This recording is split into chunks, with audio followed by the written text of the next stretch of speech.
تو پھر اللہ کے انعام کی شکل دنیا والوں کے لیے یہ ہوتی ہے کہ یا تو ان کی من پسندیدہ موت، شہادت کی موت انہیں دے دیتے، یہ انعام ہوتا ہے ان کے لیے، اور یا پھر انہیں کوئی مدد کی شکل بنا دیتے ہیں جس کی وجہ سے انجام کار کافر ذلیل ہوتے ہیں اور مومن عزت والے ہوتے ہیں۔ یہ بھی انعام والوں کے لیے، ایمان والوں کے لیے اللہ کے انعام کی ایک شکل ہوتی ہے۔ یہ شکلیں مختلف یہاں بیان ہو رہی ہیں۔ یہ جو سبق کل پرسوں سے چل رہا ہے، اس میں موت کے بعد، قیامت سے پہلے پہلے جو کافروں کے لیے عذاب ہے وہ بیان ہو رہا ہے، اور جو مومنوں کے لیے انعام ہے وہ بیان ہو رہا ہے۔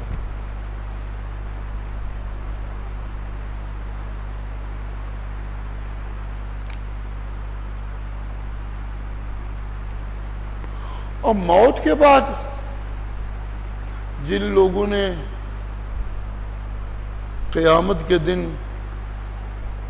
جہنم میں دھکیلا جانا ہے، موت کے بعد بھی ان کو ایسے ٹھکانے دیے جاتے ہیں جہاں سے انہیں روزانہ جہنم میں اپنے ٹھکانے دکھائے جاتے ہیں۔ یہ جہنم میں تمہارا ٹھکانہ، اس میں تم نے کل آنا۔ یہ ایک مستقل کوفت ہوتی ہے، یہ ایک مستقل مصیبت ہوتی ہے۔ ان کو جو لباس ملتے ہیں وہاں، وہ بھی کالے پرندوں کی شکل میں۔ بہت سیانے بنتے سن نا دنیا چ، اس وقت کالے کان بنا دیتا جائے گا۔ جانوروں جو کان کالا مشہور ہے نا، بڑا سیانا ہوتا ہے، یہ بھی وہاں۔ اور کان کے متعلق یہ بھی مشہور ہے کہ بڑا سیانا ہے، آخر روڑی تے جا پہنتا ہے، گند وچ جا وڑتا ہے۔ ان کی خوراک بھی گندی ہوگی وہاں، جو ان کو موت کے بعد اور قیامت سے پہلے پہلے خوراک دی جائے گی، وہ بھی گند ہوگا سراسر۔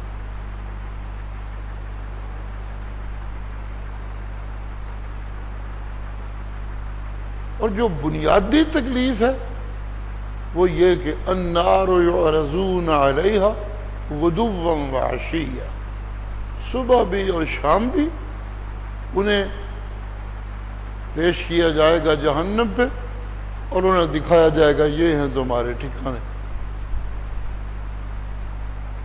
جہنم کی آگ جو ہے وہ اب پیش کیا جانا،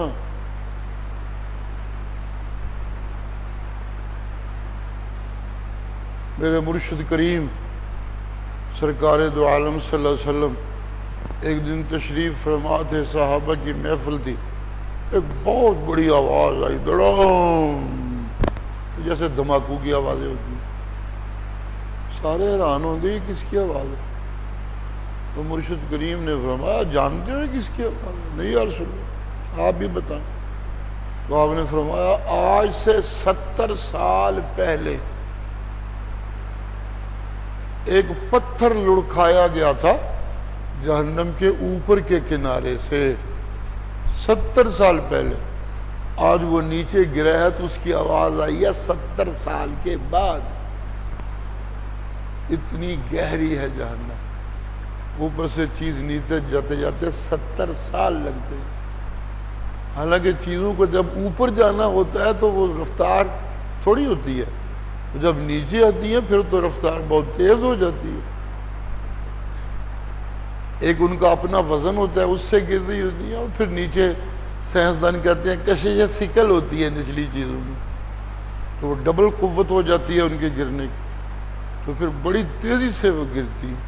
لیکن اس کے باوجود جہنم کی نچلی تہہ میں اس پتھر کا اپنا ایک وزن بھی ہوتا ہے، پتھر کو پہنچنے میں 70 سال لگے۔ سبحان اللہ، یہ گہری اتنی ہے، تپش کتنی ہے ان کی۔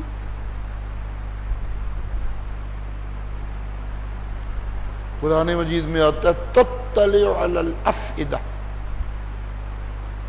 سینوں پہ جاتیاں مارے گی، اطلاع تطلع، یوں اتنی دور جب بندہ ہوگا کہ آگ کی تپش وہاں پہنچے گی تو اگر کچھ دیر اسے رکنا پڑے تو پھر اس آگ کا اثر اس کے سینے پہ ہونے لگتا ہے، سینہ پھٹنے لگتا ہے، انتڑیاں ادھڑنے لگتی. یہ حدیث میں تفصیلات آتی. تو انہیں روزانہ آگ پہ پیش کیا جاتا ہے. پھر قیامت کے بعد انہیں جہنم میں داخل کر دیا جائے گا. وہاں چیختے رہیں گے، چلاتے رہیں گے، کوئی ان کی سننے والا نہ ہو. سبحان اللہ. ہمیشہ ہمیشہ کے لیے جانا. اللہ کریم اپنی رحمتوں سے ہمیں اس جہنم کی تپش سے محفوظ رکھیے. اللہ اللہ. یہ زندگی کے جو 3 دورانیے ہیں، کافروں کو تینوں میں عذاب اور مومنوں کو تینوں میں اللہ کی طرف سے انعامات. دنیا میں انعامات دیکھ رہے ہیں دیکھنے والے. فتح مکہ اپنی آنکھوں سے دیکھی لوگوں نے.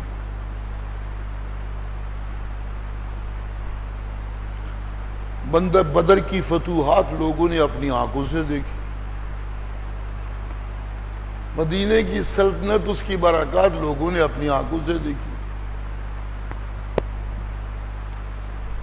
مصطفیٰ کریم کی رحمتیں اور شفقتیں یہ لوگوں نے اپنی آنکھوں سے دیکھی اور جولیاں بھری. انگ انگ سے قرآن کا پھوٹنا میرے مرشد کے انگ انگ سے، یہ لوگوں نے سب کچھ دیکھا. سبحان اللہ.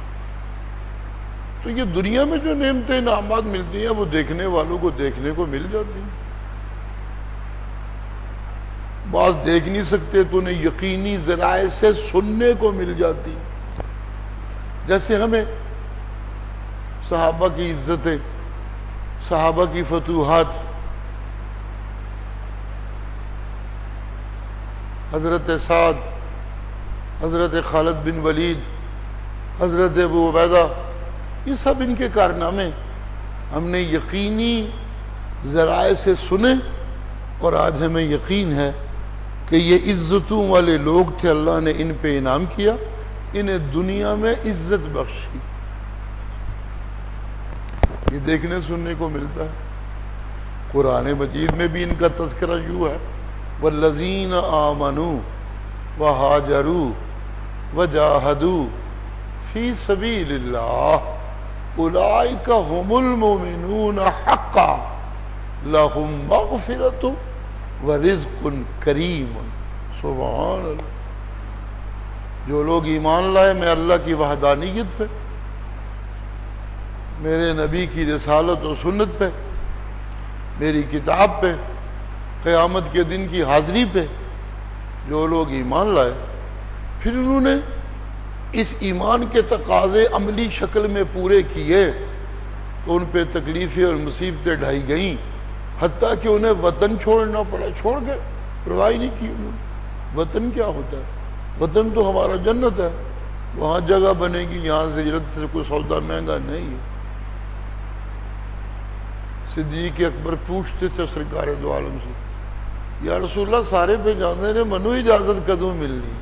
شوق تھا یہ ہجرت کا. جی وجاہدوا فی سبیل اللہ.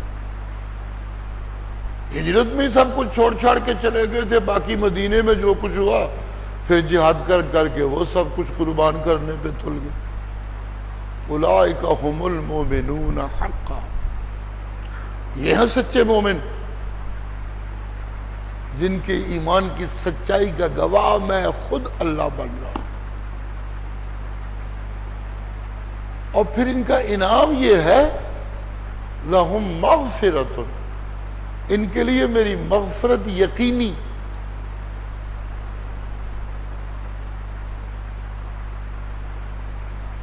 میں کئی دفعہ کہا کرتا ہوں کہ بعض اوقات فکروں میں الٹ پلٹ ہو جاتا ہے. پہلا کلمہ پیچھے، پچھلا کلمہ پہلے. یہ جو الٹ پلٹ ہوتا ہے نا، یہ حسر کرنے کے لیے ہوتا ہے، تاکید کرنے کے لیے ہوتا ہے.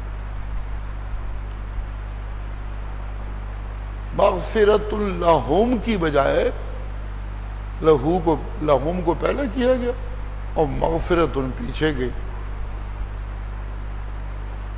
سبحان اللہ سبحان اللہ. تو جب یہ الٹ پلٹ ہوا تو ایک عجیب شکل بن گئی. جب اس سے حسر ہوتی ہے، تاکید بھی کہتے ہیں ہوتی ہے. تاکید ہو تو پھر تو مانا چلیے ٹھیک رہتا ہے کہ ان کے لیے یقینی مغفرت. لیکن جب حسر ہو تو پھر مانا بنتا ہے مغفرت ہے ہی ان کے لیے. جی تو پھر یہاں مفسرین سوچ میں پڑ جاتے ہیں کہ ایک تو اس آیت کا جو مصداق ہیں براہ راست وہ ہیں صحابہ کرام. تو جب انہی کے لیے بخشش ہے تو پھر ہماری توبہ کیا ہے؟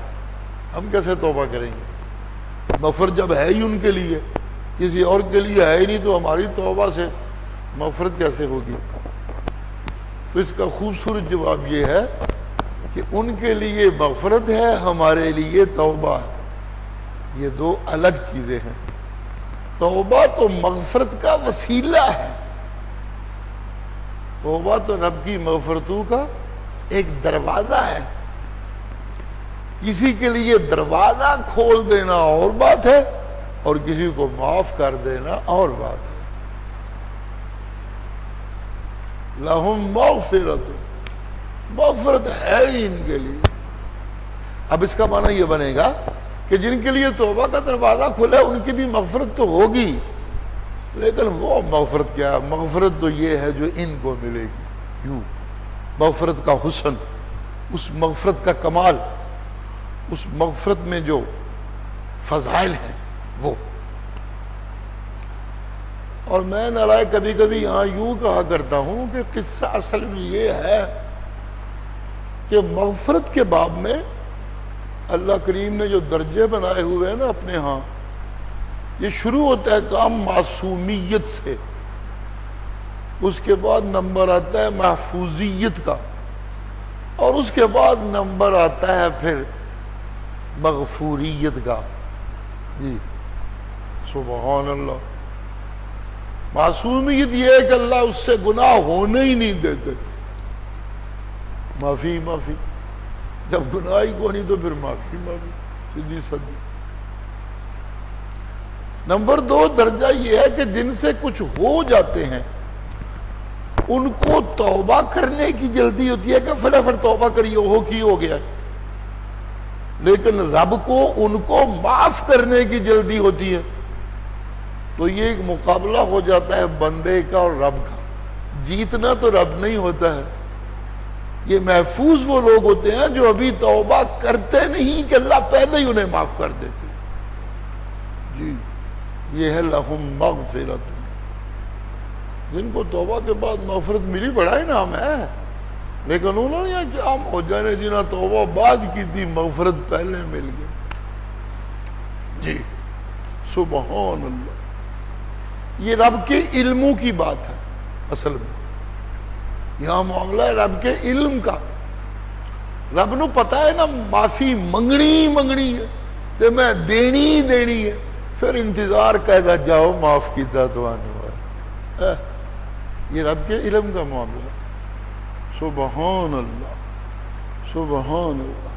جن کے متعلق یہ علم ہے کہ ان نے توبہ کرنی ہے تو میں معاف کرنا ہے، وہ علم وہاں استعمال ہوتا ہے.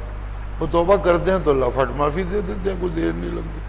ایک دفعہ کرے، 2 دفعہ کرے، 100 دفعہ کرے، 1000 دفعہ کرے، معافی ملتی رہتی.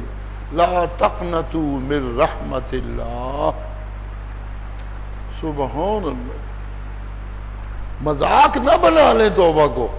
چلو رب نے معافی کرنا ہے پھر کر لو. جان بوجھ کے نہیں، انسانی کمزوری ہے، غلطی ہو جاتی ہے، پھر ہو گئی، بچنے کے باوجود پھر ہو گئی. رب کا مذاق نہیں بنا لینا، چلو معاف تو کرنا ہی سو، پھر سواد لے لئیے ذرا کو. نہ پھر معافی کا موقع نہیں ملتا. یہ تو ٹھیٹ پڑا ہے، یہ تو بے حیائی ہے. بے حیائی کیسے معاف ہوگی؟ یہ معاف نہیں ہوگی، کام مشکل ہو جائے گا.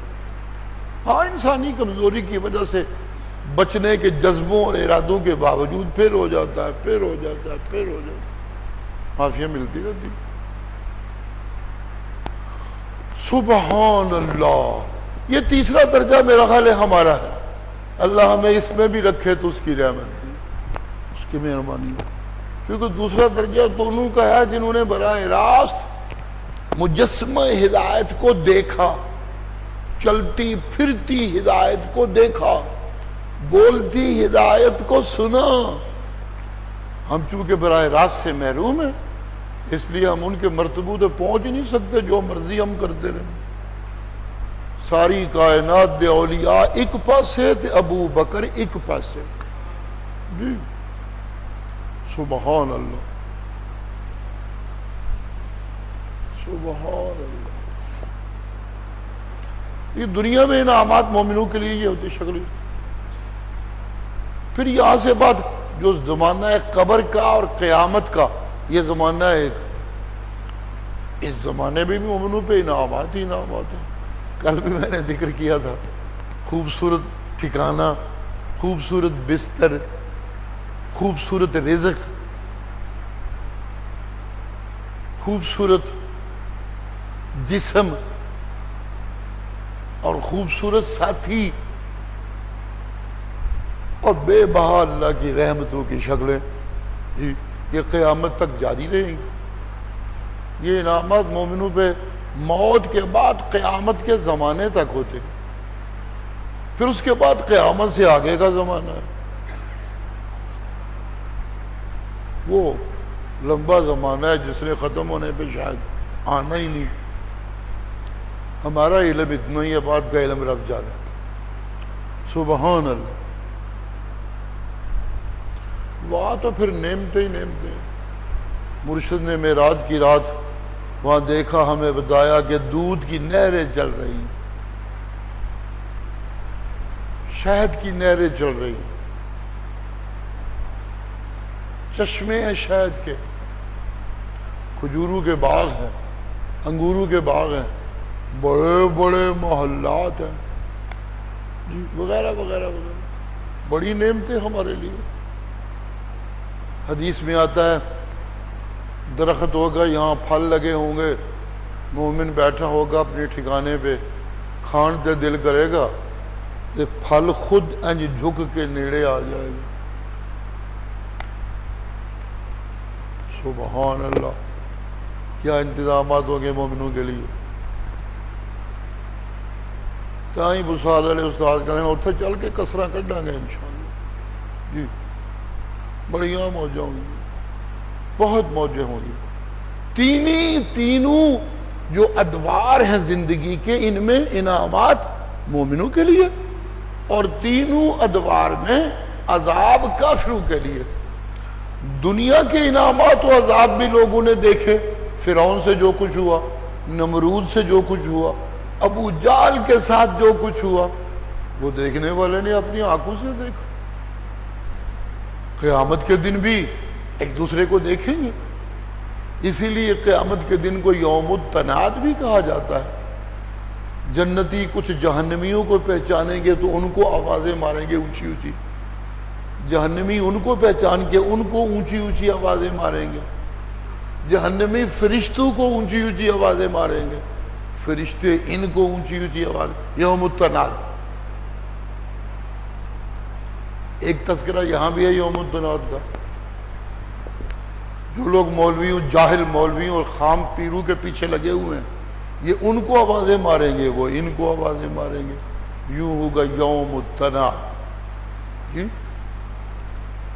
سبحان اللہ، سبحان اللہ۔ اور سب سے بڑی خوبصورت آواز جو ہوگی وہ یہ کہ ساقی کوثر آواز لگا رہے ہوں گے، لاؤ میرے امتیوں کو میں انہیں کوثر پلاؤں۔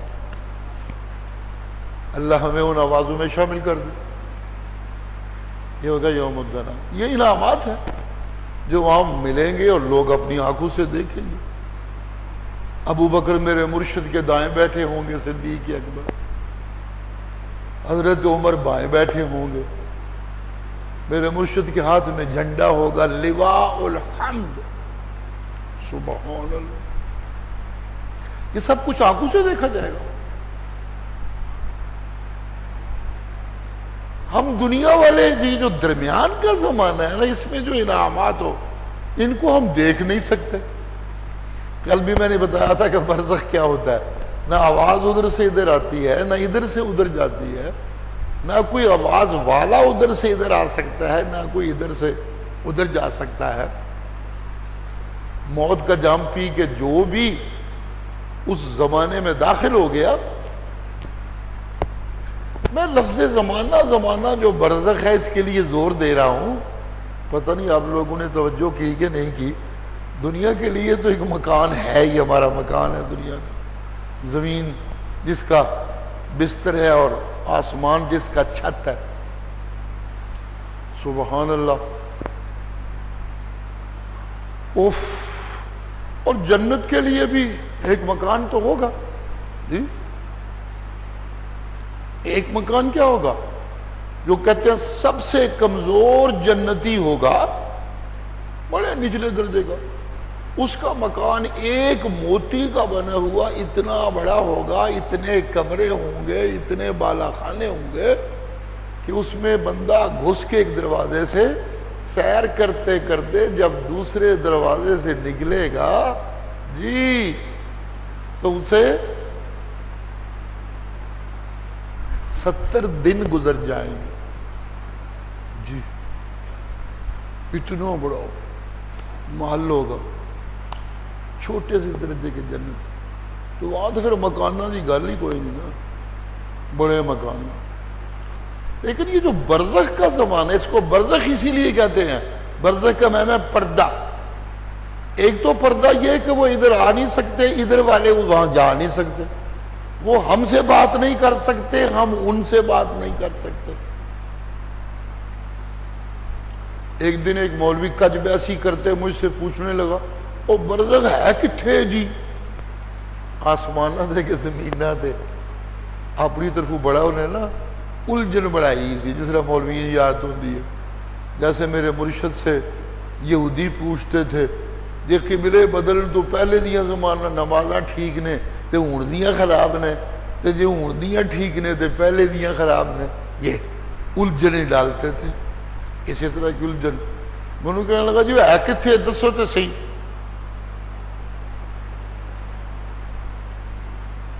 میں کیا مولانا سنیاں سنائیاں گلاں پتہ نہیں کتھوں لے آؤں جو سوچیا تسی کدی ہے نہیں. اللہ کو مولویوں کو عقل بھی دے سکتا. مجھے یہ تو بتائیے کہ عالم ارواح بھی ہے کہ کوئی نہیں؟ اس کو تو سارے مانتے ہیں نا. چلو عالم برزخ تے تانوں تکلیف بھی دیتا ہے، تسی پہ ادھر ادھر دیاں گلاں کرو. سارے مفسرین یہاں لکھ رہے ہیں یہ جو برزخ کا تذکرہ ہے کہ ان کو صبح شام پیش کیا جاتا ہے، سارے مفسرین لکھتے ہیں کہ ان کی روحوں کو پیش کیا جاتا ہے. سب لکھ رہے ہیں. ابن کثیر ہے، قرطبی ہے، زاد السبیل ہے، روح المعانی ہے، جتنی تفسیریں ہیں سب کے سب. النار یورزون علیہا غدوا وعشیا کا معنی لکھ رہے ہیں کہ ان کی روحوں کو جہنم پہ پیش کیا جاتا ہے صبح و شام. یہ جو درمیان کا علاقہ ہے نا، اس میں برزخ کا علاقہ ہے. اچھا سمجھنے کی بات اس میں یہ ہے کہ روح ایک ایسی چیز ہے جو اصل انسان ہے، اصل زندگی ہے. اس کے بغیر حرکت نہیں ہوتی. روح کے بغیر حرکت جتنی ہے عمل سے زندگی بنتی ہے، جنت بھی جہنم بھی. یہ کارنامہ سارا روح کا ہے. یہ نہ ہو تو عمل کوئی نہیں ہوتا. اس لیے جنت میں بھی روح ڈالی جائے گی جسموں میں، دنیا میں بھی روح ڈالی گئی جسموں میں، تو پھر باعمل زندگی نے جنم لیا. یہ جو درمیان کا زمانہ ہے اس میں بھی چونکہ دکھ سکھ یہ سارے سہنے ہیں، محسوس کرنے ہیں، تو پھر یہاں بھی روح کو ایک جسم دیا جاتا ہے. روح کو ایک جسم میں داخل کیا جاتا ہے. جیسے دنیا میں ایک جسم دیا جاتا ہے، آخرت میں جسم دیا جائے گا. اسی طرح برزخ میں بھی یہ جو پردے کا زمانہ ہوتا ہے وہاں بھی روح کو ایک جسم دیا جائے گا تاکہ وہ کچھ چکھ سکے انعام اور عذاب، کیونکہ روح کو جب تک جسم نہ ملے اور جسم کو جب تک روح نہ ملے، ان دونوں چیزوں کا ملاپ نہ ہو تو پھر وہاں احساس جنم نہیں لیتا، دکھ سکھ کا احساس، تکلیف کا احساس، راحت کا احساس، وہ ان دونوں کے ملاپ سے جنم لیتا ہے۔ سبحان اللہ، سبحان اللہ۔ تو پھر وہاں بھی ان کو ایک جسم دیا جائے گا۔ اب جسم دینے والا خالق جو ہے اس نے کائنات خود بنائی ہے، وہ جیسا جیسا ماحول ہوتا ہے ٹھکانے کا ویسا ویسا اللہ جسم دیتے ہیں۔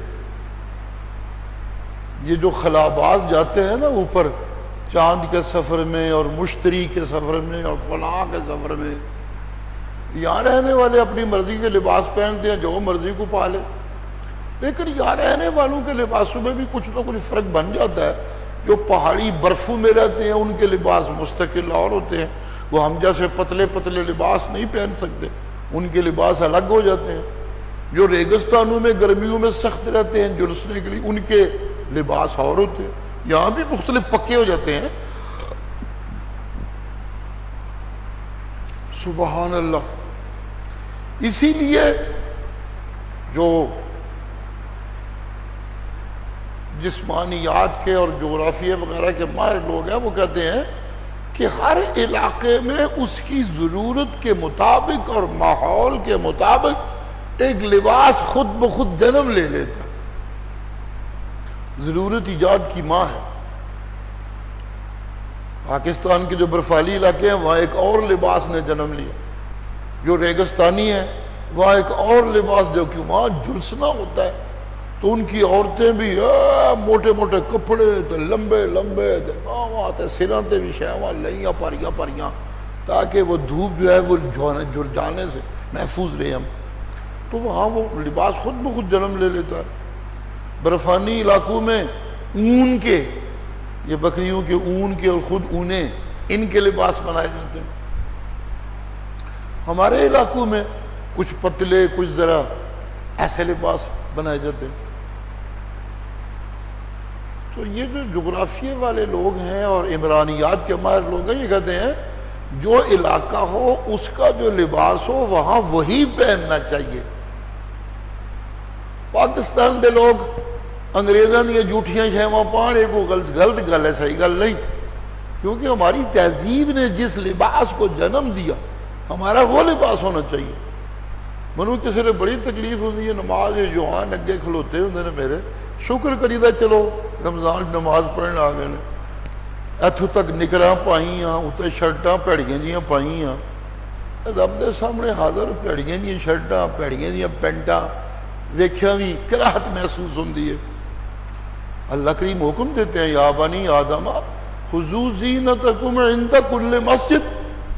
جس طرح کسی افسر کو جاؤ تو بن ٹھن کے جاندے ہو، انٹرویو دے جاؤ تو بن ٹھن کے جاندے ہو، دفتر جاؤ تو بن ٹھن کے جاندے ہو، شادیاں تے جاؤ تو بن ٹھن کے جاندے ہو، ڈی سی نو ملن جاؤ ایس پی نو ملن جاؤ تو بڑے بن ٹھن کے تے صاف ستھرے کپڑے پا کے جاندے ہو۔ کائنات دے مالک نو ملن آئے ہو تے پیڑیاں دیاں شرٹاں تے پیڑیاں دیاں پینٹاں، نا جب مجھے ملنے آؤ تو خذوا زینتکم عند کل مسجد، ہر نماز کے وقت بڑے خوبصورت کپڑے پہن کے آیا کرو، لفظ بن ٹھن کے آیا کرو۔ جی جی بعض صوفیاء جو مجذوب ہو جاتے ہیں نا، مجذوب، یہ کہیں اور بحث نہ چھٹ جائے، مجذوب ہو جاتے ہیں، وہ کبھی کبھی کانٹے پہن لیں گے، عورتوں والے لباس پہن لیں گے، مجذوب جو ہوندے ہیں، چوڑیاں پا لین دے تے کوئی پوچھے کی گل ہے، سجنا نو ملن چلے ہیں ذرا بن ٹھن کے چلیے، وہ تو چونکہ دماغ نہیں نا کام کر رہا ہوتا، وہ تو جائز نہیں کہ مرد عورتوں جیسے لباس پہننے لگے، عورتیں مردوں جیسے لباس پہننے لگے۔ عورتوں کا لباس عورتوں کے جو ضروریات ہے جسمانی ان کے مطابق ہونا چاہیے، اور مردوں کا لباس جو مردوں کی جسمانی ضروریات ہیں ان کے مطابق ہونا چاہیے۔ لیکن ہر لباس میں، کل مجھ سے پوچھتے تھے ساتھی ستر دا مولا نہیں جاگی تھا، آ گیا جو ستر، ہر لباس میں ستر ضروری ہے۔ جو لباس ستر نہیں کرتا وہ لباس کے معنی میں نہیں آتا۔ ستر کس پردے کو کہتے ہیں؟ جیڑا چکیے تھے ہر شے ننگی ہو جائے، انہوں کہتے ہیں ستر، جس کی وجہ سے میری وہ شرم گاہیں اور چھپانے کی چیزیں جو مجھے چھپانی ہیں وہ چھپی رہے، اسے ستر کہتے ہیں۔ اور اگر اس کو اٹھانے سے وہ سب کچھ ننگا ہو جائے تو اسے پھر ستر نہیں کہتے، وہ پھر کشف ہو جاتا ہے، جی کھلی ہو جاندی ہر شے سامنے۔ ستر کہتے ہیں ایسا پردہ جو ان چیزوں کو ڈھانپ کے رکھے جن کو ڈھانپ کے رکھنا ہے۔ چنانچہ مرد کے لیے نماز کے دوران جس حصے کو ڈھانپ کے رکھنا ضروری ہے وہ ہے ناف سے لے کر گھٹنے، انہوں تو علاوہ باقی ننگا ہوئے تو ہمیں نماز ہو جاندی۔ اسے کہتے ہیں ستر عورت، جن حصوں کو چھپائے تو چیز اسے ستر کہتے ہیں، اس کو چھپا کے رکھنا ہے۔ عورت کے لیے سر کے بالوں سے لے کر پاؤں کے ناخنوں تک اور ہاتھوں تک سب کچھ ستر عورت۔ نماز کے دوران بال بھی ننگے نہیں ہونے چاہیے، نماز کے دوران چھاتیاں بھی ننگی نہیں ہونی چاہیے، نماز کے دوران بازو بھی ننگے نہیں ہونے چاہیے۔ عورت تو ہے ہی عورت ہے، عورت کا معنی یہ ہے جی جنہوں ذرا کپڑا پرا کرو تو ننگی ہونے لگ پوے۔ عورت کے سارے وجود پہ پردہ ہونا چاہیے تاکہ وہ عورت رہے، جی تبھی وہ عورت بنتی ہے۔ عورت کے مادے میں ایک تو اور ہے، ایک ایر ہے، جی ایر یہ ہے کہ وہ ننگی ہو جاتے، ایر ننگیج، گالی دے برابر، بے حیا، کسی دی بیوی پڑھنے دے لائق نہیں ہے تے کنجری ہے رحمزہ دی، یہ ہے ایر، جی۔ اور ایک ہے اس کا مادہ اور کا یہ کہ اس کا پردہ اتنا ہونا چاہیے، اس طرح کا ہونا چاہیے کہ دیکھنے والے انے ہو جانا، انہوں نے کچھ لبے ہی نہ دے وچوں، جی سبحان اللہ، ایسا لباس ہونا چاہیے۔ مفسرین لکھتے ہیں کہ مریم صدیقہ کو جب جبریل پھونک مارنے آئے، اللہ نے حکم دیتا کہ جاؤ پھونک مار کے آؤ تاکہ پیٹ وچ بچے دی بنیاد بنے۔ وہ آئے جب تو بڑی کوشش کی انہوں نے کہ کوئی جسم کا حصہ خالی ملے تو وہاں پھونک ماروں، کوئی حصہ خالی نہیں مل رہا، تو پھر وہ انسانی شکل میں ایک دم سامنے آئے۔ جب ایک دم سامنے آئے تو پریشانی سے، بے چینی سے وہ اٹھی یوں کرنے لگی، تو کوئی حصہ ذرا خالی ہوا تو انہوں نے پھونک ماری، جی۔ عورت کو تو اس طرح عورت ہونا چاہیے کہ اس کا کوئی حصہ بھی ایسا نہ ہو جس پہ نگاہ پڑ سکے، جی۔ دیکھنے والوں کو اندھا ہو جانا چاہیے اس کے معاملہ میں، پھر وہ عورت ہوتی ہے، جی سبحان اللہ۔ اسی لیے غالباً عورت کہتے ہی چھپی ہوئی چیز کو ہے، اصلی معنی اس کا جو لوگ ہے چھپی ہوئی چیز، اسے کہتے ہیں عورت، جسے چھپا ہوا ہونا چاہیے، سبحان اللہ۔ بندہ ننگا کھلوتے ہوئے تو تکڑ والے انے ہوندے نے کہ نہیں ہوندے؟ چلو عورت کو چھوڑیں، عورت کا کیا تذکرہ کرنا۔ مرد ننگا کھڑا ہو تو دیکھنا مشکل ہو جاتا ہے، اکھاں بند کر لیندے نے بندے، نگاہ پہ جائے تھے، سبحان اللہ، جی۔ عورت کا سارا بدن ایسا ہوتا ہے کہ وہاں نگاہ پڑے تو آنکھیں بند ہو جانی چاہیے، سبحان اللہ۔ قل للمؤمنات یغضضن من ابصارہن، مومن عورتوں کو کہیے کہ مردوں پہ نگاہ مت ڈالیں، تم عورتیں ہو، چھپی ہوئی چیز ہو، اور مومن مردوں کو کہیے کہ تم عورتوں پہ نگاہ مت ڈالو، اپنی نگاہیں نیچی رکھا کرو چلتے ہوئے۔ جتنی نگاہیں نیچی رہیں گی، ایک دوسرے پہ پڑیں گی نہیں، اتنی تمہاری بستیاں زنا سے محفوظ رہیں گی۔ اور جتنی نگاہیں بے حجابانہ اور مکشوفانہ مردوں کی عورتوں پہ اور عورتوں کی مردوں پہ سب ننگے ایک دوسرے کو نظر آئیں، تو وہاں ان بستیوں میں، ان محلوں میں زنا کو روکنا مشکل ہو جائے گا۔ یحفظوا فروجہم، جی سبحان اللہ، یہ ہوتا ہے ستر، اسے کہتے ہیں ستر، انج ڈھک لے کہ میری کوئی چیز ننگی نہ رہ جائے، ان چکیا جائے تو میرا سب کچھ ننگا ہو جائے، اسے کہتے ہیں ستر۔ سبحان اللہ سبحان اللہ۔ میں سمجھتا ہوں برزخ بھی ایک ایسا ہی پردہ ہے، جب وہ درمیان میں آ جاتا ہے نا، پھر کوئی شکل نہیں پرلے پاسے جان دی تے نہ ادھر ادھر آنڈی۔ سبحان اللہ، یہ پردے کی چیز ہے، برزخ کا معنی ہی پردہ ہے، جی نہ ادھر کچھ ادھر آ سکتا ہے نہ ادھر کچھ ادھر جا سکتا ہے۔ یہ ایک زمانہ، ایک دورانیہ ہے احساسات کا۔ زندگی مختلف چیزوں کا نام ہے، زندگی عمل کو بھی کہتے ہیں، زندگی بدلے کے کاموں کو بھی کہتے ہیں، زندگی احساس کو بھی کہتے ہیں، زندگی نفس قرار کو بھی کہتے ہیں۔ یہ تو اب علمی باتیں اتنی لمبی ہو جائیں گی کہ بات بہت مشکل ہو جائے گی، سمجھنا بھی ٹیڑھی کھیر بن جائے گی، چھوڑیے اس قصے کو۔ لیکن زندگی جتنا اس میں عمل آتا جائے اتنی زندگی واضح ہوتی جاتی ہے، اس کو زندگی کہنا آسان ہو جاتا ہے، جی چنانچہ اس کو علماء اس دورانیے کو زندگی کے نام سے تعبیر کرتے ہیں، لیکن چونکہ ہے پردے میں تو اسے کہتے ہیں حیات برزخیہ۔ یہ دنیا کی حیات نہیں، یہ دورانیہ دنیا کا نہیں جسے آنکھوں سے دیکھا جا سکے، یہ پردے کا دورانیہ ہے، اسے دیکھا نہیں جا سکتا، اسے سنا نہیں جا سکتا، اسے چکھا نہیں جا سکتا، نہیں، یہ بالکل پردے کی چیز ہے۔ سبحان اللہ۔ قرآن مجید کی زبان میں چونکہ آ گیا قیامت سے پہلے پہلے اور موت کے بعد، لہذا اس درمیانی زمانے کا وجود یقینی ہو گیا اور پکا ہو گیا۔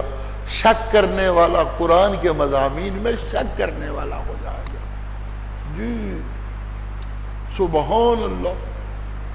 یعرضون علیہا غدوا وعشیا، صبح و شام ان پہ آگ پیش کی جائے گی اور یہ آگ پہ پیش کیے جائیں گے۔ اور جب قیامت کا دن ہوگا، یعنی یہ قیامت کے دن تک چلے گا، وَيَوْمَ تَقُومُ السَّاعَةُ وَادْخِلُوا، انہیں کہا جائے گا ادخلوا آل فرعون اشد العذاب، اور اگے جو کچھ چکھ دے رہے ہو تو چکھنا سی، جڑا اگے ہے نا اگے وہ تو انجھے چکھیا جے عذاب، جڑا دورانیہ وشکار گزرے ہے، عذاب ایک چکھیا جے، بس پورا عذاب نہیں سی۔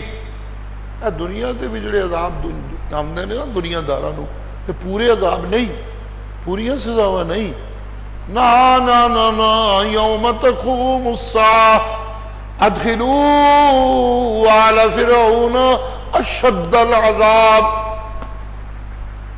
اور فرعونیوں قیامت کے بعد تمہیں حکم ہوگا کہ سخت ترین عذاب میں داخل ہو۔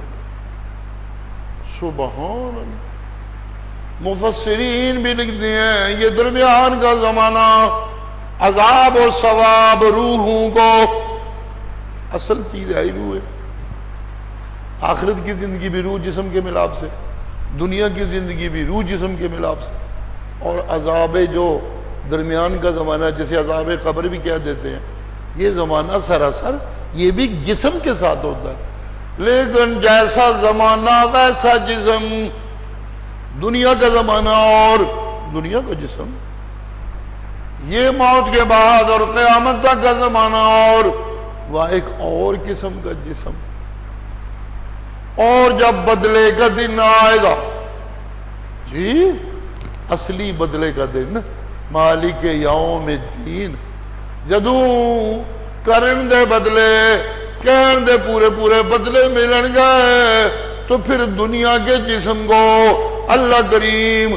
دوبارہ زندہ کر کے اس میں روحیں داخل کریں گے، تاکہ جسم بھی شریک سی، انہوں بھی انعام دیتا جائے۔ اس تو پہلے تو انعام ہی کو نہیں بیچارے پایا، قیامت قبر گیا جو کیڑے کھا گئے، قصہ ختم ہو گیا۔ آ جا کے بچتے ہیں جسم تو صرف یقینی طور پہ انبیاء کے، جنہیں مٹی کھا نہیں سکتی۔ میں نے کہا تھا نا حیات کی کئی قسمیں ہوتی ہیں، ایک حیات ہوتی ہے جس میں قرار ہوتا ہے، باقی رہتی ہے چیز، ان کے اندر وہ حیات ہوتی ہے۔ اسے ہمارے اصولی جو ہیں وہ کہتے ہیں حیات بسیط۔ یہ حیات بسیط جو ہے وہ ہر چیز کے ٹوٹنے پھوٹنے تک جو اس کا بقا ہوتا ہے، جو ایک شکل موجود رہتی ہے، وہ اس حیات بسیط کے ساتھ موجود رہتی ہے۔ پہاڑ قائم ہے اس لیے کہ ان میں ایک حیات ہے جسے حیات بسیط کہتے ہیں، ایک قوت کہہ لیجئے، اس نے ان کو جکڑ رکھا ہے اور یہ کھڑے ہیں۔ جب وہ حیات بسیط ختم ہوگی تو یہ ٹوٹ پھوٹ جائیں گے۔ جب پھونکا جائے گا نا، سور پھونکا جائے گا تو ساری زندگی ایک دفعہ ختم ہوگی۔ جب ختم ہوگی تو حیات بسیط بھی ختم ہوگی۔ جب حیات بسیط ہوگی تو جتنی چیزیں کائنات میں قائم ہیں، عمل نہیں کر رہی، قائم ہیں، ان میں ایک حیات بسیط ہے، وہ بھی سب ٹوٹ پھوٹ جائیں گے کہ ایک دفعہ حیات نام کا مکمل خاتمہ ہو جائے۔ نفخ فی الصور فصعق من فی السماوات ومن فی الارض، اور چیز کل شیء ہالک الا وجہ کل من علیہا فان ویبقى وجہ ربک ذو الجلال والاکرام۔ یہ پیغمبروں کو انعام ہے دنیا کی زندگی میں کہ ان کے جسموں کو قبروں میں اسی طرح تر و تازہ اور خوشبو والا رکھا جاتا ہے جس طرح وہ پہلے دن اپنی قبروں میں دفن کیے جاتے ہیں۔ یہ اللہ کا انعام ہے۔ انعامات کی ہر ایک کے لیے مختلف شکلیں ہوتی ہیں، یہ حیات بسیط کے ساتھ ہوتا ہے۔ لیکن جو عذاب قبر لوگوں کو ملتا ہے، اس میں چونکہ چکھنا اور اس میں چونکہ عذاب کا محسوس کرنا، انعام کا محسوس کرنا، جب یہ محسوس کرنے کا ایک عمل ہے، یہ جب آتا ہے تو پھر اسے باقاعدہ ایک جسم دیا جاتا ہے روح کو۔ اس جسم کو کہتے ہیں برزخی جسم، جی جو ٹھکانہ ملتا ہے وہ چونکہ موت کے بعد کا ہوتا ہے، اس لیے اسے کہتے ہیں برزخی قبر، جی۔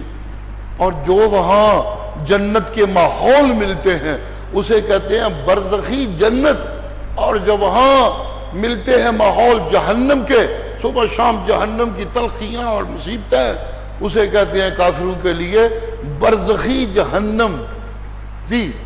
اور بعض صوفیہ اسے مثالی سے بھی تعبیر کرتے ہیں، مثالی دوزخ، مثالی جنت، مثالی جسم، مثالی عذاب، مثالی انعام، اسے مثالی سے بھی تذکرہ کرتے ہیں، اس لیے کہ حدیث میں مثالی اجسام کا تذکرہ بھی آتا ہے۔ معراج کی رات میرے مرشد کریم نے صلی اللہ علیہ وسلم نے حضرت موسیٰ کو دیکھا، حضرت یونس کو دیکھا۔ دنیا میں ایک تو وہاں ملاقاتیں ہوئیں، وہاں تو جب وہ روح جنت میں ہے تو جسم ہے، وہاں تو بات، لیکن یہاں دنیا میں جی گزر رہے تھے، جب جا رہے تھے بیت المقدس میں تو وہاں قبر میں حضرت عیسیٰ کو دیکھا، حضرت موسیٰ کو دیکھا، حضرت یونس کو دیکھا۔ یہ جو دیکھا ہے انبیاء کو، جی اس کے لیے اس حدیث میں بخاری شریف میں باقاعدہ لفظ ہے کہ مرشد کے سامنے ان کی تمثیلیں پیش کی گئیں، ان کی مثالیں پیش کی گئیں۔ مسلت لہ الانبیاء، لفظ موجود نے روایت دے، ان کے لیے انبیاء کی مثالیں پیش کی گئی ان کے سامنے، خود ان کے وجود نہیں تھے نہ ان کی روحیں تھی، جسے فوٹو کہہ لیجئے، انہیں دکھایا گیا، بس دکھائے جانے کا مطلب کیا؟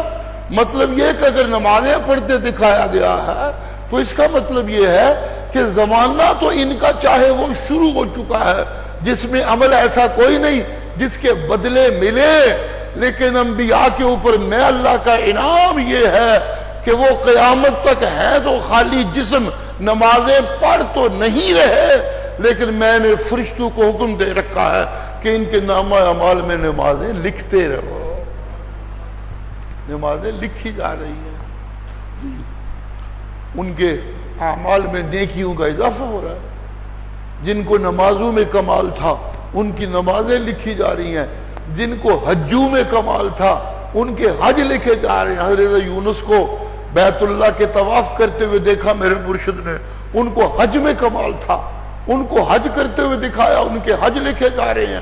اسی طرح جس بات میں کمال تھا وہ اللہ کریم ان کی موتوں کے بعد قیامت کے زمانہ تک ان کے نامہ عمل میں لکھتے رہتے ہیں۔ جی یہ جو ہم درود و سلام پڑھتے رہتے ہیں نا، اس کا مطلب بھی یہی ہے کہ قیامت تک میرے مرشد کے نامہ عمل میں اونچے اونچے اجر لکھے جا رہے ہیں، اللہ کی رحمتیں ہو رہی ہیں، پہلے سے بھی اجر زیادہ ہوتے جا رہے ہیں، جو درود زیادہ پڑھے جا رہے ہیں تو میرے مرشد کا مقام اونچا ہوتا جا رہا ہے۔ چنانچہ اسی لیے میرے مرشد نے اذان سننے والوں کو کہا جب اذان سنو تو میرے اوپر درود بھیجا کرو اور ساتھ میرے لیے وسیلہ مانگا کرو، جی، اور ساتھ میرے لیے مقام محمود مانگا کرو، کہا کرو اللہم رب هذه الدعوة التامة والصلاة القائمة آت محمدا الوسیلة والفضیلة وابعثه مقاما محمودا الذی وعدتہ۔ جی مانگنے والے جب درود پڑھتے رہیں گے درجے اونچے ہوتے رہیں گے، فیصلہ تو میں نے کر رکھا ہے کہ مقام محمود پہ فائز کروں گا آپ کو، یہ فیصلہ تو ہو چکا ہے، لیکن ذریعہ یہ بنے گا جتنے درود زیادہ ہوں گے قیامت تک تیرا مقام محمود پکا ہو جائے گا۔ جی جتنی دعائیں زیادہ ہوگی جناب کے مقام محمود کی تحریریں پکی ہو جائیں گی، صلی اللہ علیہ وآلہ وسلم۔ اللہ اللہ۔ اسی طرح باقی انبیاء جو کام کرتے تھے خوبصورت، جو ان کی تخصیصیں تھی، وہ موت آ گئی، عمل کوئی نہیں مگر ان کے نامہ عمل میں وہ چیزیں لکھی جا رہی ہیں۔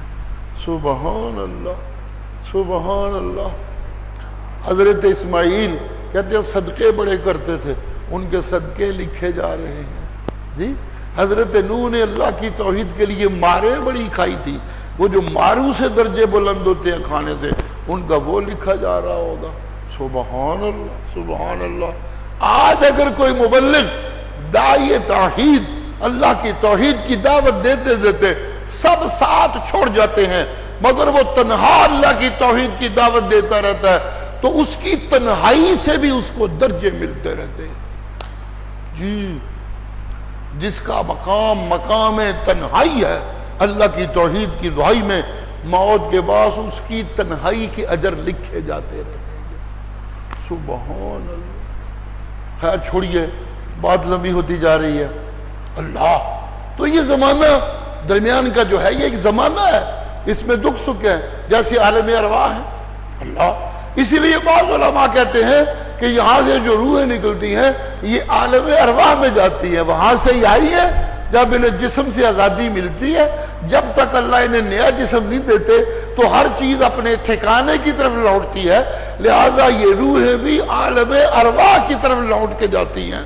اور یہ جو مثالی برزخ جس میں جنت بھی مثالی اور دوزخ بھی مثالی اور سب کچھ برزخی، یہ اسی عالم انواع میں، عالم ارواح میں دو جگہ اللہ نے بنائی ہوئی ہے۔ واللہ اعلم بالصواب۔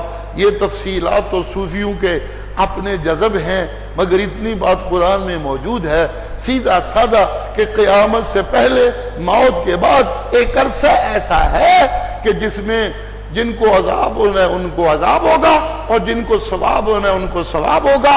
یہ ثواب و عذاب ایسا ہے جسے دنیا والے دیکھ نہیں سکتے, یہ پردے میں ہے, سن نہیں سکتے آوازیں, یہ پردے میں ہے, اس لیے اسے عالم برزخ کہا جاتا ہے. سبحان اللہ, سبحان اللہ, سبحان اللہ. ایک تو برزخ کا اپنا معنی ہے پردہ, ایسا کہ جس سے ادھر سے ادھر, ادھر سے ادھر کچھ نہ آ جا سکے, کیونکہ اللہ نے قرآن مجید میں دو دریاؤں کا تذکرہ کیا ہے, ایک میٹھا پانی, ایک نمکین پانی. درمیان میں اللہ کہتے ہیں میں نے پردہ بنایا ہے, اس کی مٹھاس, مٹھاس حالانکہ مل کے چل رہے ہیں, اس کی مٹھاس ادھر نہیں آتی اور اس کا نمک ادھر نہیں جاتا.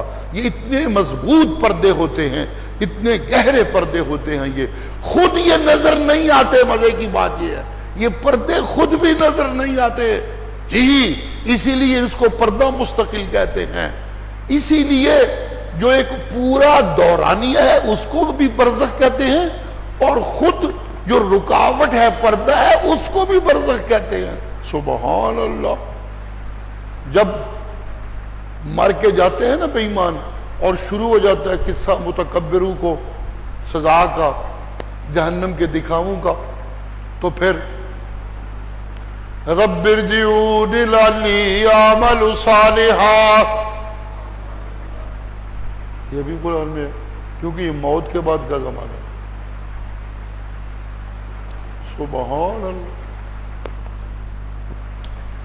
جی میرا رب آپ نو ایک باری پھر پیچھا بھیج, لعلی اعمل صالحا فیما ترکت. سبحان اللہ. قرآن مکاندہ حدہ پوریاں, لیکن بے ایمان بھی حدہ مکائی کھلوتے ہیں. جی لعلی اعمل صالحا فیما ترکت کلا انہا کلمت هو قائلها ومن ورائهم برزخ. ایسا نہیں ہو سکتا, پیچھے نہیں ہو جا سکتے. کیوں اللہ؟ من ورائهم برزخ, پیچھا پردے مدینہ دے اگے پردہ ہے, اس پردے نو عبور کو نہیں کر سکتا جی. وہ کدو تک کے پردہ, قرآن تے قربان جاوا. ابھی میں کہتا ہوں کہ یہ درمیان کا زمانہ قرآن نے خود وعدہ کیا. اللہ سونا پردہ کدو تک ہے, نظر کدو آنے لگ پوے گا سب کچھ, ایک دوسرے نے دیکھنے کدو لگ پویں گے سب کچھ. الی یوم یبعثون, قیامت دے دن تک موت بعد او پردہ موجود ہے. او سرسے وچ کسی دی نگاہ دنیا والے دی نہیں پہ سکتی, کوئی آواز نہیں سن سکتا. کلا آکھن والے آکھ سکتے نے, قرآن تے قربان جاؤ. کلا انہا کلمت هو قائلها, ایک گل ہے جنہوں کرنے والا کر سکتا ہے, ہو ہی نہیں سکتا. ایک ایک فکرہ قرآن دا قابل غور ہے. ایک تے وہ آکھن گے نا اللہ کہتے ہیں گلہ نے کر لو جنیاں ہیں پوریاں نہیں جوڑیاں, اے نہیں ہو سکتا جی. انہا کلمت وقائل, ایک گل ہے جنہوں کہنے والا کہہ سکتا ہے, پوری نہیں ہو سکتی کیونکہ پیچھے برزخ. ایک اور بات ہے, اللہ کا کلام ہے اللہ اللہ اللہ اللہ اللہ اللہ. جی عالم برزخ میں اگر کافر کہتی ہیں اللہ سنو پیچھا بھیج, تے اللہ یہ نہیں کہندے نہیں میں پیچھا بھیجنا, نال اللہ کہندے نہیں انہا کلمت هو قائلها, ایک گل ہے جڑا کرنے والا کر سکتا ہے. ضیاء اللہ بخاری کہندا جڑے مولوی دنیا چ پہ آخدے نے روحاں پیچھا آ جاندیاں نے, قبر تے کھلو جاندیاں نے, وچ وڑ جاندیاں نے, جسم نال ٹچ ہو جاندیاں نے, اوتھوں لنک جڑ جاندا ہے جی جی, جدے نال کوئی لمس دے نال ہاں جی سواواں دے نال دوریاں دے باوجود ایک لنک جڑ جاندا ہے، اے جسم سواد لین لگ پیندا ہے، اے لذتاں لین لگ پیندا ہے۔ انا للہ و انا الیہ راجعون، قرآن کہہ رہا ہے انہا کلمۃ هو قائلها، کوئی مولوی آخدا ہے تم ایک گل ہے، کوئی پیر آخدا ہے تم ایک گل ہے، کوئی جھوٹی حدیث آخدی ہے تم ایک گل ہے، کہ جھوٹی روایت کرنی ہے تم ایک گل ہے، انج ہونا کوئی نہیں۔ سبحان اللہ، ہونا بھی کوئی گل نہیں۔ پردہ کے پیچھے میں اللہ کا لایا پردہ کس طرح ہو سکتا ہے؟ سوال ہی پیدا نہیں ہو سکتا۔ جب آواز نہیں آ سکتی تو روح کس طرح آ سکتی ہے؟ روح بھی نہیں آ سکتی، کوئی چیز نہیں آ سکتی، کیونکہ روح ہی تو اصل انسان ہے۔ روح آ گیا تو پیچھے بچیا کی کھوکھا نو، جدھر روح جانا زندگی کا امکان تے اتنے بنتا ہے۔ سبحان اللہ، روح کے آنے کا کوئی قصہ نہیں۔ اب ایک گل جڑی کی جا سکتی ہے، روح نے موت تو بعد قیامت تک ایک زمانہ ہے، اس زمانے جو بند ہے، اس زمانے نال دنیا دے زمانے دا لنک نہیں ہو سکتا، تے نہ اس زمانے دا دنیا دے زمانے نال لنک ہو سکتا ہے۔ جی اس کی مثال عالم ارواح، جی اس کی مثال عالم ارواح۔ عالم ارواح جو ہے اس میں روحیں ہیں ساری، اتھوں آمدیاں نے پیاں تے واری واری آ کے ماں دے پیٹ وچ بچیاں بچیاں دے جسم وچ پیاں داخل ہوندیاں۔ ایک طریقہ ہے دنیا دی زندگی شروع ہونے کا۔ سبحان اللہ، سبحان اللہ۔ میں کبھی کبھی کہا کرتا ہوں جب روحیں دنیا میں آتی ہیں تو ان کا دروازہ ہے ماں کا پیٹ۔ جی ماں کا پیٹ، ماں کا پیٹ ہے۔ اور جب روحیں یہاں سے جاتی ہیں تو ان کا دروازہ ہے قبر۔ جسم کو بھی قبر مل جاتی ہے اور روح کو بھی جو ٹھکانہ ملتا ہے اس کو قبر کہتے ہیں، برزخی قبر کہتے ہیں اس کو۔ اس کا دروازہ ہے قبر۔ موت کے بعد عالم برزخ میں جانے کے لیے قبر دروازہ ہے جی، اور وہاں سے آنے کے لیے دنیا میں عالم ارواح سے ماں کا پیٹ دروازہ ہے۔ جی جی توجہ کرنا، جی توجہ کیجئے گا، یہاں سے جانے کے لیے دروازہ ہے قبر، اور وہاں عالم ارواح سے آنے کے لیے دروازہ ہے ماں کا پیٹ۔ جی قیامت کے دن جب سب کچھ ٹوٹ پھوٹ جائے گا، جی قبراں نو اللہ کہندے نے قبراں پھٹ جان گیاں وچوں بندے نکل آن گے۔ جب دنیا کی زندگی شروع ہوتی ہے ماں کے پیٹ میں سے کچھ حصہ پھٹتا ہے اور اس میں سے بچہ نکل آتا ہے۔ جی سبحان اللہ، سبحان اللہ، سبحان اللہ۔ اس کا ایک مطلب تو یہ کہ جب میں قبر میں داخل ہوتا ہوں، قبر اس دنیا کی مٹی کے گڑے کو نہیں کہتے، اس لیے کہ یہ قبر کا زمانہ تو موت کے ساتھ ہی شروع ہو جاتا ہے۔ اس وقت قبر تو ہوتی کوئی نہیں، جب روح نکلتی ہے قبر تو کوئی نہیں ہوتی، لیکن زمانہ تو قبر کا وہاں سے شروع ہو گیا۔ میں قبر میں داخل ہو گیا، ہی جسم جس قبر میں جاتا ہے وہ قبر چونکہ ایک ایسی شکل کی ہے، ٹویا ہر شے تو بند ہوتے پردے پردے، اسی طرح ماں کا پیٹ بھی بند ہوتے پردے پردے۔ اللہ کہتے ہیں میں نے تمہاری شکلیں بنائی ہیں ماں کے رحموں میں 3 پردوں میں، فی ظلمات ثلاث۔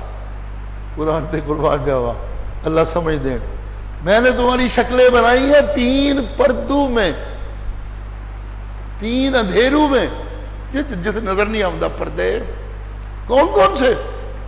ایک رحم کا پردہ، ایک ماں کے پیٹ کا پردہ، اور ایک کہتے ہیں رحم کے اندر پھر ایک جھلی ہوتی ہے جس میں بچہ ہوتا ہے، اس جھلی کا پردہ۔ سبحان اللہ، تو وہاں میں یہ سب کچھ بناتا رہتا ہوں، ناک بن رہے ہیں، آنکھیں بن رہی ہیں، ہاتھ بن رہے ہیں، پاؤں بن رہے ہیں، ماڈل بن رہے ہیں، آنکھیں بادامی بن رہی ہیں، بلوری بن رہی ہیں جی، مخمور بن رہی ہیں جی، چنیاں بندیاں نے پئیاں تے جی، سونیاں بندیاں نے پئیاں وغیرہ وغیرہ، پینگیاں بندیاں نے پئیاں، موٹیاں موٹیاں بندیاں نے پئیاں، نکیاں نکیاں بندیاں نے پئیاں جی۔ یہ بنانے والا 3 پردوں میں بنا رہا ہے۔ یہ 3 پردے کیوں تذکرے کیے گئے ہیں؟ میرا خیال ہے، مجھے کہنے دیجئے، قبر میں بھی یہی کچھ ہوتا ہے، ایک زمین کا پردہ اور ایک کفن کا پردہ اور ایک اوپر مٹی کا پردہ، یہ 3 پردے وہاں بھی ہوتے ہیں۔ اور سن لیجئے، جب ماں کے پیٹ کے بچے میں روح ڈالی جاتی ہے تو پھر وہ اندر نہیں رہ سکتا، اسے باہر آنا ہوتا ہے۔ اس لیے جاہل مولویوں، جب قبر کے جسم کے اندر روح ڈال دی جائے، لنک حیات کا بن جائے، تو پھر اس جسم کو قبر میں بند نہیں رکھا جا سکتا، پھر اس قبر کو پھٹنا چاہیے اور جسم کو باہر نکلنا چاہیے۔ وہ بھی قبر کی شکل ہے۔ وقت پھر بہت زیادہ ہو گیا، ایک مثال دینا چاہتا ہوں۔ حضرت یونس کو بند کر دیا گیا مچھلی کے پیٹ میں،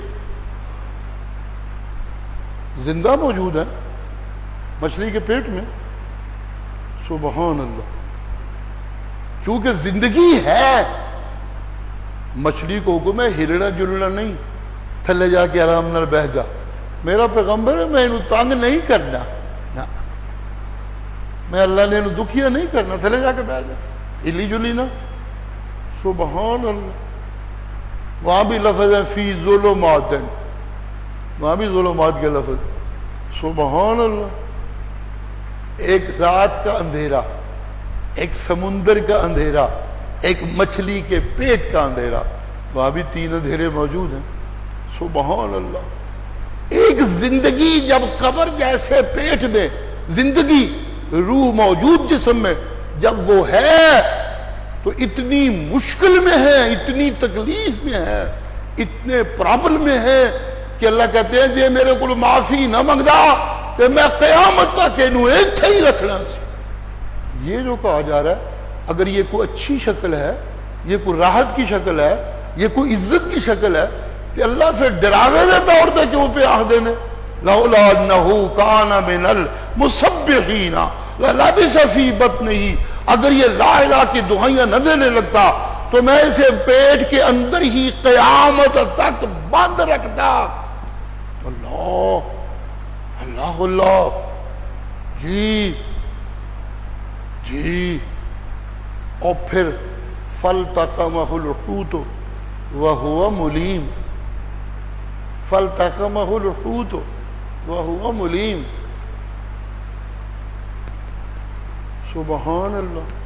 2 معنی اس کے کیے جاتے ہیں، ایک تیسرا میں بھی کبھی کبھی کیا کرتا ہوں، میں بھی تو آخر عنایت اللہ شاہ پتر غلام اللہ خان شاگردہ، ایک میرا بھی یہاں استنباط ہے اپنا، سبحان اللہ۔ ایک معنی یہ کیا جاتا ہے کہ جس لئے تنگ ہوئے نا کہ اپنے آپ نو ملامت کر لگ پہ، اور کی خرابی کی تھی یار رب نو دس کے ٹرنا سی آنا سجنا، اپنے آپ نو کہنے لگ پہ، کیوں نہیں کیتا ہی نہیں سی کرنا چاہیے، سبحان اللہ۔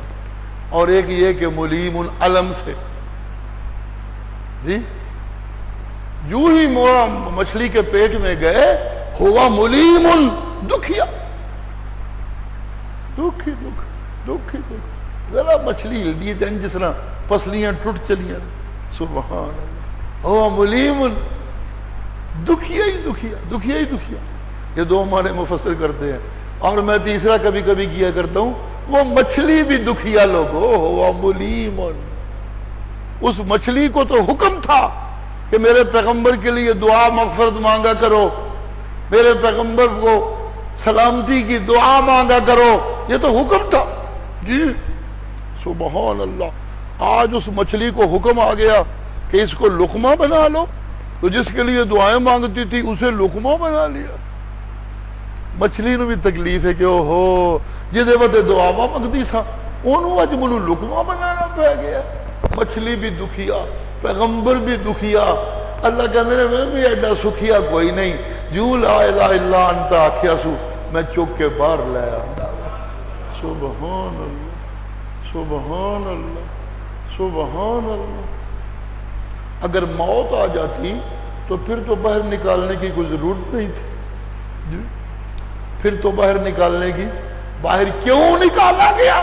زندگی موجود ہے، قبر کی شکل کا ایک پیٹ ایک زندہ کو ملا جس کی روح میں جسم میں روح موجود ہے، تو اسے رب نے باہر نکال لیا۔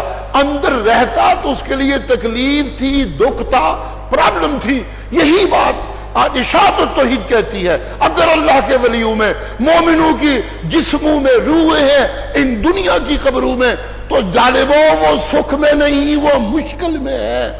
سکھ یہ ہے جو ہم عاشق کہتے ہیں، ہم کہتے ہیں ان کی روحوں کو جسم مل گئے اور وہ جنتوں میں سیرے کر رہے ہیں، آزادی سے گھوم پھر رہے ہیں۔ جو انہیں ایک قبر میں قید کر دیتے ہیں وہ عاشق ہیں، وہ جو یہ کہتے ہیں کہ نہیں وہ سکھی پھر دینے پہ اور اب کو کھاندے پیندے نے پہ انہوں نے سونے ٹھکانے ملے نے، انہوں نے جنتوں دے نظارے ملے نے۔ عاشق وہ ہیں، گستاخ وہ ہیں جو انہیں قبر کے ایک کوٹھڑی میں بند کرتے ہیں، اور عاشق وہ ہیں جو انہیں جنت کے ٹھکانوں میں زندہ پھراتے ہیں۔ وآخر دعوانا ان الحمدللہ رب العالمین۔ اللہم صلی علی محمد وعلی آل محمد کما صلیت علی ابراہیم وعلی آل ابراہیم انکا حمید مجید۔ اللہم بارک علی محمد وعلی آل محمد کما بارکت علی ابراہیم وعلی آل ابراہیم انکا حمید مجید۔ اللہم اغفر لنا وارحمنا، اللہم اغفر لنا وارحمنا، اللہم اغفر لنا وارحمنا، اللہم اغفر لنا وارحمنا، اللہم اغفر لنا وارحمنا۔ اللہ تیرا معافیاں دین دا مہینہ ہے، اسی تیرے بندے معافی دے مانگت، سانو بھی معاف کر دیو میرا اللہ۔ کمزور ہاں تسی معاف نہ کرو تے ککھ نہیں بچدا۔ اِن لم تغفر لنا وترحمنا لنکونن من الخاسرین۔ اللہ جی یہ رمضان گزرے تے ساڈا سب کچھ دھل کے صاف ستھرا خالص ایمان والا ہو گیا ہوئے۔ اللہ جی اپنی رحمتاں دے نال مال نو پاک کرن دیاں بھی توفیق عنایت فرما۔ اللہ کریم اپنی رحمتاں دے نال زباناں نو بھی پاک کرن دیاں توفیق عنایت فرما۔ اللہ جی اپنی رحمت دے نال دلاں نو دھوڑ دیاں بھی توفیق عنایت فرما۔ اللہ جی اپنی رحمتاں دے نال جسماں دی طہارت تزکیے دیے بھی توفیق عنایت فرما۔ اپنی رحمت دے نال میرا اللہ قرآن دا قاری بنا تے تالی بنا، انہاں لوگاں وچوں بنا جنہاں نو کہنا ہے اے قرآن پڑھن والے اے کوئی اصلی مومن نے۔ میرا اللہ انہاں سن والے جو بنا جڑے سندے نے تو انہاں دے اکھاں چوں اتھرو جاری ہو جاندے نے۔ میرا اللہ سونا قرآن اتے انہاں عمل کرنے والے وچوں بنا جنہاں دے عملاں دا تذکرہ تو اپنے فرشتیاں دے سامنے فخر نل کرنا ہے۔ انہاں مانگتاں وچوں بنا جنہاں دیاں دعاواں دا میرا اللہ سونا تو آپ منتظر رہنا ہے۔ میرا اللہ جی اپنی رحمت اپنے فضل نال انہاں نواز دیو کہ تو اڈے مانگت تو اڈے ہی مانگت رہن، انہاں نو کسی ہور ال تکڑ دی گنجائش بھی نہ بنے۔ اپنی رحمتاں دے نال دنیا دی زندگی انج دی عزت والی زندگی دیو جدے مومنہ دی زندگی والے انعام نظر آندے ہون، جدے مقابلے تے کافر ذلیل ہون تے مومن عزت والے نظر پہ آندے ہون۔ اللہ کریم دی اپنی رحمتاں دے نال توفیقاں دیو، آسان کر دیو، تیرے دین دی تبلیغ جہاد دے رنگ وچ کر کے سب کچھ لٹان دے جذبیاں نال دعائی پاندے ہوگی۔ ارحمنا یا ذل جلال والاکرام، ربنا تقبل منا انک انت السمیع العلیم وتب علینا انک انت التواب الرحیم۔ صلی اللہ تعالی علی خیر خلقہ محمد وآلہ واصحابہ اجمعین برحمتک یا ارحم الراحمین۔